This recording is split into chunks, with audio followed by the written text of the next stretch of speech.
में UPSC clear कर लिया, फिर वो छोड़ के आपने वही टीचिंग प्रोफेशन चूज करने का क्या वो था? बस वही जानना था, क्योंकि सर टीचिंग में ना अभी हम वो फील्ड में आ भी गए हैं ना, तो डर लगता है कि कैसे मैनेज करेंगे क्लासरूम में क्या करना है, कैसे डील करेंगे स्टूडेंट से। तो सर मुझे वही जानना। तो मुझे बड़ा सुकून मिला कि एक बच्चा तो ऐसा है जो किसी और प्रोफेशन की बात कर रहा है टीचिंग के बारे में। गुड। तो आपका सवाल है कि मैं टीचिंग में क्यों आया वो छोड़ के, और आप टीचर के तौर पे क्या ध्यान रखें अच्छे टीचर बनने के लिए। ठीक है।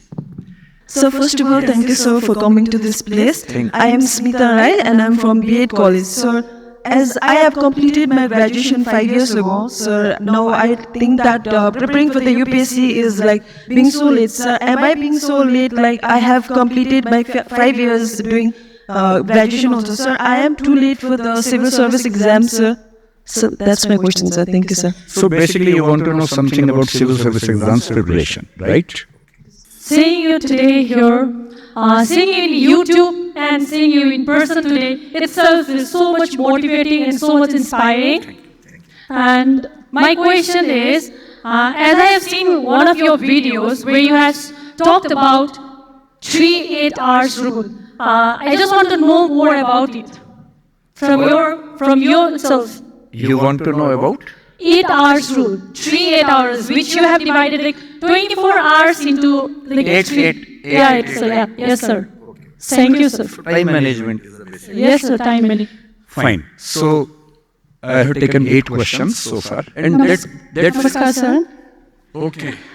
Can I sir? अब देखिए, अब ये सिक्किम वाला आ गया है, अब एकदम बराबर की टक्कर होगी। मेरा नाम Sumita Mange and I represent Harkamaya college of education. ये बीएड ट्रेनिंग कॉलेज है। सर मेरा क्वेश्चन ये है कि हमें पर्याप्त मात्रा में ट्रेनिंग मिल रहा है जिससे मैं सब्जेक्टिव नॉलेज अच्छे से दे सकती हूँ, right? Knowledge is not just like bound with accumulation of knowledge. So मैं ये बच्चों में कैसे ये भावना लाऊं जिससे वो कुछ अपने सोसाइटी में कंट्रीब्यूट कर सकते। आई थिंक मैं अच्छे से नहीं कह पा रही हूँ मेरा प्रश्न, लेकिन अभी आप समझ। But this question is as a teacher or as a teacher, as a would be teacher. ठीक है। अब क्वेश्चंस रोकते हैं, मैं समाप्त करता हूँ, फिर मैं सारी बातों पे आता हूँ। तो सारे क्वेश्चंस को मिला के एक क्वेश्चन तो मुझसे पूछा कि आपने नौकरी क्यों छोड़ी, टीचिंग में क्यों है, टीचिंग में हम कैसे अच्छा कर सकते हैं। 2 पार्टिसिपेंट्स का क्वेश्चन ये है, कुछ बच्चों का सिविल सर्विस के बारे में, कुछ का मोटिवेशन के बारे में। So these are the 3 broad topics which you want to understand. मैं आपको एक कहानी से बात शुरू करता हूँ, एक स्टोरी से बात शुरू करता हूँ। रियल स्टोरी से इसलिए कि स्टोरी से बात समझ में ज्यादा आती है। और एज ए पेरेंट, मेरा एक बेटा है 17 का होने वाला है, नहीं होने वाला नहीं, हो गया है, 3 दिन पहले हो गया है, अभी ये भी हुआ है। तो 17 की उम्र आप जानते हैं सबसे खतरनाक होती है। आप लोग भी लगभग उसके आसपास होंगे, अभी ये भी उससे निकले होंगे। Most difficult age is this 16, 18, 19। इस उम्र में आपके हार्मोन्स इतना ज्यादा जंप करते हैं कि मूड स्विंग्स बहुत ज्यादा होते हैं। आपको अपने दोस्तों से बात करके इतना सुकून मिलता है, पेरेंट्स दुश्मन नजर आते हैं इस उम्र में। पेरेंट्स कोई अच्छी बात भी कहें तो लगता है कि क्यों मनहूस लोग हमारे घर में रहते हैं, क्यों ऐसी खराब बात बोलते हैं। They don't understand, they are outdated people, ऐसा मन में भाव आता है। सबको आता है, आपको आ रहा है तो पहली बार नहीं आ रहा है, आज से 30 साल के बाद आपके बच्चों को भी आएगा आपके बारे में, एकदम उतनी इंटेंसिटी से आएगा जितना आपको आता है। जितना आपको लगता है कि आपके पेरेंट्स बिल्कुल नहीं समझते, आपके बच्चे आपके बारे में यही सोचेंगे 30 साल बाद। ये एकदम इटर्नल ट्रुथ है जिसको आप रोक नहीं पाएंगे। So this is normal thing. आप लोगों की एज में जो सबसे बड़ी चिंता मुझे होती है, जैसे मैं अपने बेटे से बात करता हूं, तो मैं तो एक बहुत ही खराब पेरेंट हूं। खराब पेरेंट का मतलब मैं कभी कहता ही नहीं कि पढ़ो, कभी कहता ही नहीं कि टॉप करो, मैं कभी नहीं कहता। मैं सिर्फ ये कहता हूं कि बेटा हर साल एक क्लास पास करते रहो, काफी है। बस इतनी साउंड पे प्रेशर मत करना कि मैं 8वीं क्लास 2 बार में करूँगा, ऐसा मत करना, एक ही बार में कर लो। और मैं कभी परसेंटेज पूछूंगा नहीं आपसे, पूछता भी नहीं, हालांकि वो बता देता है, लेकिन मुझे उसमें इंटरेस्ट है नहीं। Whatever percentage he gets, and we also have a daughter. I mean, I'm not the biological father. She is the relative's daughter, so she lives with us. हम दोनों बच्चों से बोलते हैं कि हम कभी नहीं पूछेंगे परसेंटेज क्या है, ना हम पूछते हैं, ना हमारा इंटरेस्ट है। हमारा इंटरेस्ट केवल इस बात में है कि वो बेहतर ह्यूमन बींग्स बन जाए, क्योंकि मैंने जिंदगी को बहुत अच्छे से देखा है, और मैं एक बहुत ही खराब स्टूडेंट रहा हूँ स्कूल में, बहुत बदमाश, शरारती, कम पढ़ने वाला। अच्छे नंबर आ ही जाते थे, तो मेरा दिमाग कहता था कि जो काम 10 दिन का उसके लिए साल क्यों खराब करूं। जब 10 दिन में हो ही जाता है तो 10 दिन खराब करेंगे उसमें। और दूसरी बात, ओवर द ईयर्स मैंने ये सीखी है कि जो मैंने स्कूल में पढ़ा था उसमें से बहुत कम जिंदगी में काम आता है। मैंने ट्रिगोनोमेट्री पढ़ी, मेरी जिंदगी में कभी काम नहीं आई। मैं कभी थीटा बीटा लगा ही नहीं पाता कहीं पर भी, आज तक यूज नहीं किया मैंने थीटा, कहाँ से यूज करूं, काम ही नहीं आया। मैंने दुनिया भर के नक्शे रटे थे स्कूल में, कहीं काम नहीं आए। जब किसी देश में घूमने जाता हूं, वहां का नक्शा देख लेता हूं और बचपन वाला याद भी नहीं आता, फिर से देखना पड़ता है, सीधी सी बात है। तो मैंने फील किया कि ज्यादातर चीजें जो स्कूल में हम पढ़ते हैं, कॉलेज में पढ़ते हैं, वो जो नॉलेज है वो जिंदगी में बहुत काम नहीं आती। जो काम आता है वो और चीजें, मैं उस पर ज्यादा बात करूंगा आपसे। लेकिन मेरी चिंता एज ए पेरेंट, और क्योंकि आप बच्चे उसी उम्र में हैं, मैं लगभग 50 साल का हूं, तो आप मेरे लिए लगभग उसी रोल में हैं कि आप मेरे बच्चे जैसे हैं। क्योंकि जो बच्चे होते हैं ना, अपने पेरेंट्स से भी नफरत करते हैं, दूसरों के पेरेंट्स की सुन लेते हैं बात। तो आप मेरी बात सुन लेंगे, अपने घर में नहीं सुनेंगे। जैसे मेरा बेटा मेरी बात नहीं सुनता है, वो शायद यहाँ सीएम साहब की बात सुन लेगा। तो दूसरों की बात सुनना आसान होता है, अपने पेरेंट्स की बात सुनना मुश्किल होता है। तो आप सुन रहे हैं इसलिए मैं सुना रहा हूँ आपको। तो जो कहानी मैं आपको सुनाना चाह रहा हूँ, रियल कहानी है, और मेरी सबसे बड़ी चिंता अपने बच्चों को लेकर, आपको लेकर वही रहती है। मैं जब भी कोई कहानी सुनाता हूँ, नाम, जगह, वो सब बदल देता हूँ ताकि किसी की प्राइवेसी पर हमला ना हो। सबकी राइट टू प्राइवेसी है ना। एक बच्चा था जिसको मैं जानता हूँ, बचपन से जानता हूँ, बहुत ही जबरदस्त आर्टिस्टिक बच्चा, म्यूजिक का उस्ताद। उसके घर में लगभग सब लोग म्यूजिक के उस्ताद थे, इंस्ट्रूमेंटल म्यूजिक, वोकल म्यूजिक, हर चीज में अच्छा, पढ़ने में भी ठीक, बढ़िया। और जब हम स्कूल में थे, वो मेरी क्लास में तो नहीं था, थोड़ा सा अलग क्लास में था, पर स्कूल में बहुत पॉपुलर था, being into music. I was in debating, he was into music. और बाद में उसने हमारा स्कूल छोड़ भी दिया कुछ समय के बाद, फिर वो कहीं और चला गया, फिर हमारा मिलना नहीं हुआ। उस समय ना तो व्हाट्सएप था ना यूट्यूब था, तो बाद में मिलने का स्कोप भी नहीं रहता था। जो एक बार चला गया वो चला ही जाता था उस समय। अब तो बच्चे जिंदगी भर दोस्त रहते। फिर जब मैं दिल्ली यूनिवर्सिटी में आ गया, ग्रेजुएशन कर चुका था, उसके बाद अचानक मुझे एक बचपन का दोस्त मिला जिसने मुझे एक इंटरेस्टिंग क्या, डेवास्टेटिंग बात बताई। तो बात चल रही थी कि स्कूल के दोस्त कहाँ कहाँ हैं, क्या कर रहे हैं। तो बातों बातों में उसका जिक्र भी आया। तो मैंने बड़ी उम्मीद से पूछा, मैंने कहा वो तो बॉम्बे चला गया होगा, फिल्म इंडस्ट्री में चला गया होगा। तो मेरे दोस्त ने पूछा कि तुम्हें नहीं पता उसके बारे में? मैंने कहा नहीं। उसने कहा यार वो जेल में है, and he was one of the most creative students of our school. मैंने कहा जेल में क्यों है? बोले सच में नहीं पता। मैंने सच में नहीं पता मुझे। बोले वो ग्रेजुएशन करने के लिए जब गया तो पता नहीं क्या हुआ, उसकी थोड़ी संगति खराब हो गई, बैड कंपनी जिसको हम बोलते हैं, जो इस उम्र में अच्छी लगती है, वही वाली। तो कॉलेज लाइफ में थोड़ी बहुत बैड कंपनी सबकी होती ही है, हल्की फुल्की होती है, एक सामान्य बात है। अच्छा, बच्चा बच्चा ना रहे ये भी तो अच्छी बात है ना। थोड़ा बचपन तो जीना भी चाहिए, थोड़ा शरारतें करने भी चाहिए, पर किसी किसी का दुर्भाग्य होता है कि ज्यादा हो जाता है। उसके साथ ऐसा हुआ। उस सब प्रोसेस में उसको ड्रग्स की आदत लग गई। और ड्रग्स की आदत, ड्रग्स एक ऐसी चीज है, एडिक्शन ऐसी चीज है कि उसमें वन वे रास्ता होता है, टू वे नहीं होता है। आप जा सकते हैं, वापस नहीं आ सकते। मतलब 1000 लोग जाएंगे तो उनमें से एक आध वापस आएगा, वो भी इतने मुश्किलों से जो ऑलमोस्ट इम्पॉसिबल है। I have seen many such cases. Social welfare department से मेरे कई दोस्त ऑफिसर से, तो मैं उनसे जब पूछता हूँ बताते हैं, मैंने ऐसे लोगों को देखा है 10-10 साल से स्ट्रगल कर रहे हैं एडिक्शन से बाहर आने के, नहीं आ पा रहे, खत्म हो गए हैं। उस बच्चे को ड्रग्स की आदत पड़ गई कॉलेज में जाके, पेरेंट्स को पता ही नहीं था। तो जब पेरेंट्स को भनक लगी तो उसको दबाव बनाया कि तुम घर आ जाओ। अब वो जिस कंपनी में था, दोस्तों वाली कंपनी में, वहां अब ड्रग्स बहुत महंगे होते थे, पैसे घर से बहुत कम आते थे, जितने पैसे एक मिडिल क्लास फैमिली दे सकती है। अब वो घर से ज्यादा पैसे मांगने लगा, पैसे मिलते नहीं थे, उसको अपने ही घर के लोगों पर गुस्सा आने लगा। तो एक बार वो अपने घर आया हुआ था छुट्टियों में, और वहां भी वो कुछ कुछ करता रहता था। उसके पेरेंट्स ने उसको बहुत समझाया कि बेटा ऐसा मत करो, और एक दिन इस बात पे झगड़ा बढ़ गया। भैया पेरेंट्स की चिंता समझेंगे आज से 30 साल बाद, जब आपके बच्चे इस एज में होंगे ना, आपकी नानी मर जाएगी उस समय। नानी मरना एक मुहावरा है, इसका मतलब बहुत चिंता में रहेंगे उस समय आप।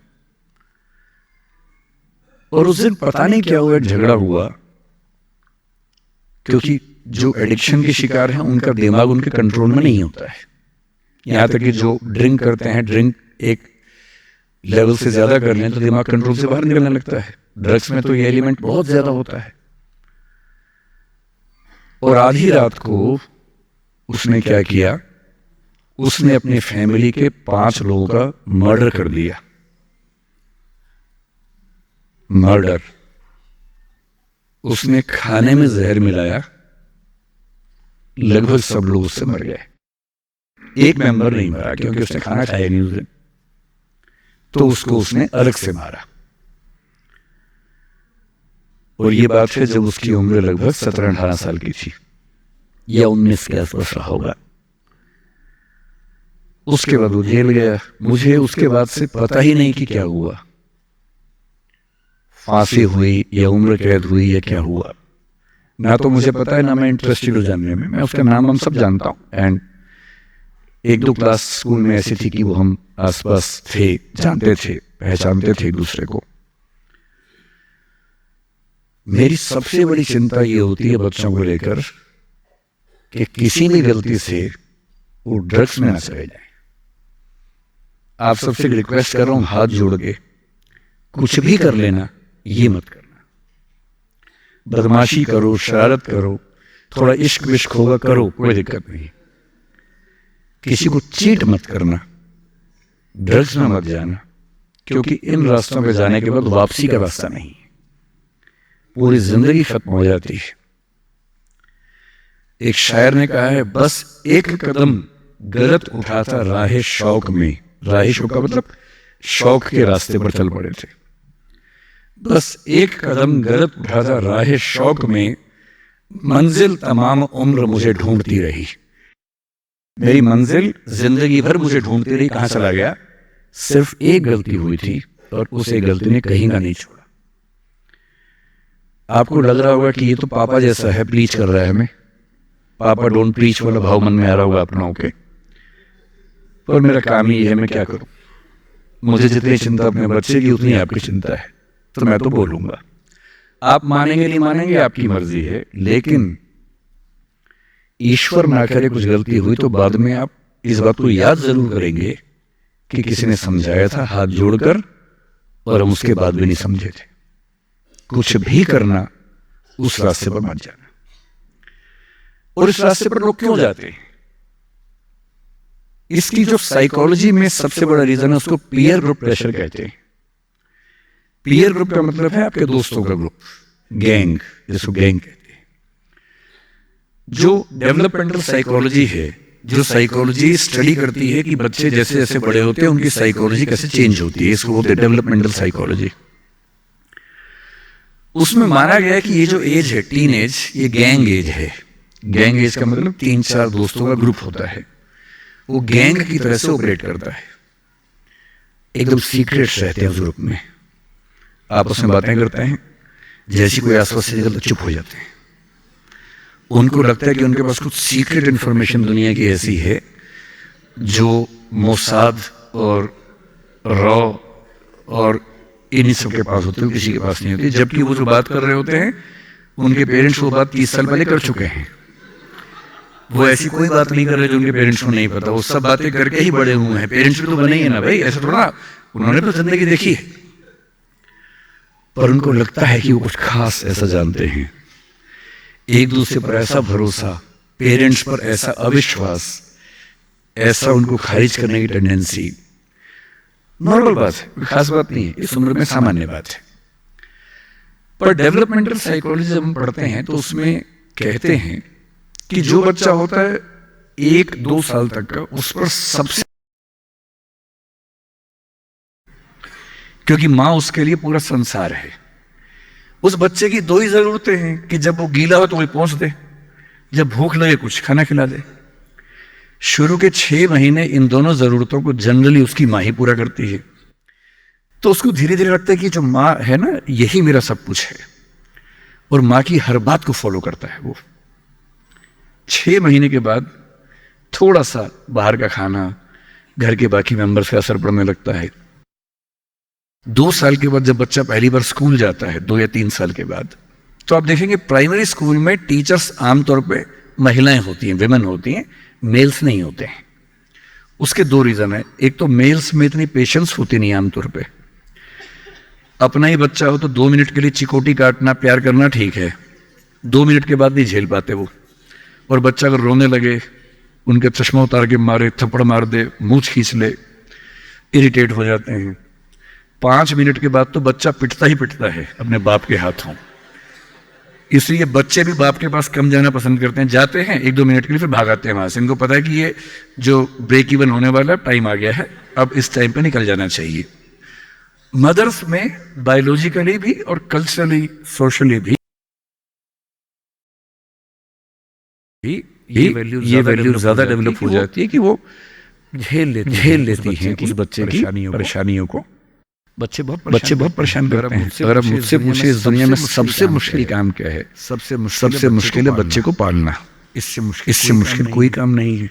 छठी का दूध याद दिला देते हैं बच्चे को पालने से मुश्किल दुनिया का कोई काम नहीं है। और वो काम जनरली हमारे घरों में मदर्स करती है, जिनका इतिहास में नाम नहीं लिखा जाता, जबकि सबसे महत्वपूर्ण काम घर के अंदर वो कर रही हैं। इस बात की बहुत वैल्यू है। कई जगह पेरेंट्स मतलब फादर्स भी कर रहे हैं कुछ हद तक, लेकिन जनरली दुनिया में ज्यादा ये काम अभी तक महिलाओं के हाथ में। जब बच्चा स्कूल जाता है तो स्कूल जाने के बाद आप देखें जो लेडी टीचर होती है, जिसको बच्चा प्यार से मैम, बच्चे के लिए मैम दूसरा भगवान होता है मम्मी के बाद। कुछ समय के बाद भगवान नंबर 1 मैम हो जाती है, भगवान नंबर 2 मम्मी हो जाती है। और अगर मैम ने कुछ कहा है और मम्मी कह रही गलत है, तो बच्चा घूम के देखता है कि तुम बताओगे मुझे, भगवान है वो तो मेरी। तो बच्चे को मैम पे भगवान जैसा भरोसा होता है। फिर जब वो बड़ा होने लगता है, 10, 11, 12, 13 साल का, 13 किए जाते बच्चों में जो बायोलॉजिकल चेंजेस होने शुरू होते हैं, बड़े परेशान होते हैं, पशुपेश में होते हैं कि ये क्या हमारे साथ हो रहा है, हमारी जिंदगी चेंज हो रही है। अचानक उनको ऐसा लगने लगता है। उस उम्र के जो हार्मोन्स हैं वो उनको पेरेंट्स से दूर करते हैं, क्योंकि उनको जिस तरह की आज़ादी चाहिए, पेरेंट्स जानते हैं कि ये उम्र सही नहीं है, तो पेरेंट्स रोकते हैं, समझाते हैं, फोन का यूज कम करो, इंटरनेट कम करो, तुम्हारा दोस्त ठीक नहीं है, तुम्हारी कंपनी ठीक नहीं है, अच्छे दोस्त रखो, ये करो, वो सब करते हैं। उनकी मजबूरी है, उनको पता है कि ये उम्र फिसलने वाली है। और बच्चों को लगता है कि मैं जहां आजादी चाहता हूं, यही दो लोग मेरे दुश्मन हैं। पता नहीं ये डिजर्व नहीं करते मुझे, they don't deserve a child like me. फिर वो पेरेंट्स से झूठ बोलना, छिपाना, हर बच्चा उस उम्र में झूठ बोलना शुरू कर देता है। कुछ बहुत प्यारे मासूम बच्चों को छोड़ दूं मैं 1-2%, बाकी सब थोड़ा बहुत झूठ तो बोल रहते हैं। कुछ ज्यादा शातिर हो जाते हैं, इतना खतरनाक झूठ बोलते हैं, लाई डिटेक्शन टेस्ट करवा लेंगे तो भी नहीं पकड़ पाएंगे, इतना अच्छा झूठ बोलने लग जाते हैं, क्योंकि उन्होंने सीख लिया दोस्तों से सब करके। और ये जो उम्र है 13 से 19, जो गैंग एज है, ये जो दोस्त हैं, इनका असर इतना ज्यादा होता है। और आपकी पर्सनैलिटी कैसी है? हर गैंग में 4-5 लोग होते हैं, उनमें से एक मुखिया होता है उनका, गैंग का नेता होता है, जो थोड़ा सा एग्रेसिव है, डोमिनेटिंग है, असर्टिव है। वो फैसले करता है सबके लिए। आपने डिसीजन मेकिंग का सवाल पूछा, इसी पे समझेंगे। उसने कहा कि चलो फिल्म देख के आएंगे, तो बाकी 4 फॉलोवर्स होते हैं, वो चलते हैं जी चलो। इन सब का सेल्फ रिस्पेक्ट का लेवल अलग अलग है। जो नेता है उसमें सेल्फ रिस्पेक्ट बहुत ज्यादा है, इतनी ज्यादा है कि वो दूसरों की सेल्फ रिस्पेक्ट की धज्जियां उड़ा देता है। वो ये मान के चलता है कि मैं राजा हूँ, जो मैं कहूँगा वही होगा। और जो बाकी 4 भेड़ बकरियां हैं, जिनमें कॉन्फिडेंस की कमी है, असर्टिव नहीं है, सबमिसिव हैं, दब्बू हैं, डरपोक हैं, वो बेचारे उसकी बात को फॉलो करते हैं। और ये जो 4 है ना, इन पे खतरा बहुत ज्यादा है, क्योंकि जो नेता है वो पहले से बिगड़ा हुआ है, वो हैबिचुअल है कई चीजों का। और वो इन चारों को बोलता है, आज हम सब ड्रग्स ट्राई करेंगे। पूछ नहीं रहा है, बता रहा है। अब इन चार में से एक के मन में कि ना करो। मम्मी ने उसको 1000 बार समझाएगी, बेटा ये मत करना। वो बेचारा बोल नहीं पा रहा, घबराहट हो रही है उसको। बड़ी मुश्किल से मिमियाते हुए एक वाक्य उसने बोला। मिमियाना मतलब बिल्ली की तरह से बोलना, कैट की तरह से बोलना। उसने कहा यार मम्मी ने कहा था ठीक नहीं होता है। अब उसके बाद जोर से ठाका मार गया, देखो मम्मी का बच्चा, इसको दूध पिलाओ इसको, बच्चा है बड़ा ही नहीं, मर्द ही नहीं बना अब तक। हम तो मर्द हैं, हम तो बड़े हैं, हम तो ग्रोन अप हैं। इस बच्चे की सेल्फ एस्टीम, सेल्फ रिस्पेक्ट इतनी कम है कि डर जाएगा, एकदम घबरा जाएगा। 3 लोग बोलेंगे अरे कुछ नहीं होता, आजा, अरे कुछ नहीं होता, कर ले ट्राई, हम भी तो कर रहे हैं, कर ले ट्राई। और इसी प्रेशर में ये बच्चा पहली बार ऐसी गलती करेगा। और मैंने पहले ही कहा कि रास्ता एक तरफा है, वापसी का रास्ता नहीं। इस प्रेशर को पीयर ग्रुप प्रेशर, दोस्तों का प्रेशर। मैं अपने बच्चे को केवल एक बात सिखाता हूँ, बाकी पढ़ाई लिखाई तो मुझे पता है जिंदगी में जब कोई करना चाहेगा कर ही लेगा। इंटरनेट की दुनिया में, गूगल की दुनिया में मैं क्या पढ़ा दूंगा, क्या पढ़ा लेंगे। सब गूगल पे उपलब्ध, सब ऑनलाइन अवेलेबल है। जो टीचर बनना चाह रहे हैं समझ लें, अब टीचर का काम नॉलेज देना नहीं है। नॉलेज ज्यादा आपसे बेहतर गूगल पे है। अब आपका काम उससे ज्यादा बड़ा है। क्या है अभी डिस्कस करेंगे। मैं केवल एक बात पे फोकस करता हूँ कि मेरे बच्चे या आप लोग पीयर ग्रुप प्रेशर से बच सके। मैं खुद बचा था, अच्छे से बचा था। मेरे पेरेंट्स की भूमिका थी। मैं जिस हॉस्टल में रहा, उस हॉस्टल में लगभग सब ड्रिंक करते थे कॉलेज के दिनों में। मैं नहीं करता था। मुझे कभी जरूरत नहीं लगी तो नहीं किया। अच्छी बात सिर्फ इतनी है। ये नहीं कह रहा कि ड्रिंक करना अच्छी बात है कि बुरी बात है। वो तो इंडिविजुअल फैसला हर किसी का, लेकिन मैच्योर होने के बाद, बचपन में नहीं। मैं सिर्फ ये कहना चाह रहा हूँ कि अगर 4 लोग उस पर दबाव डालें और मैं उनके दबाव में आ जाऊं, ये ठीक नहीं। मुझे ध्यान है कि हमारे हॉस्टल की नाइट चलती थी। फ्राइडे की रात है, वार्डन सब छुट्टी पे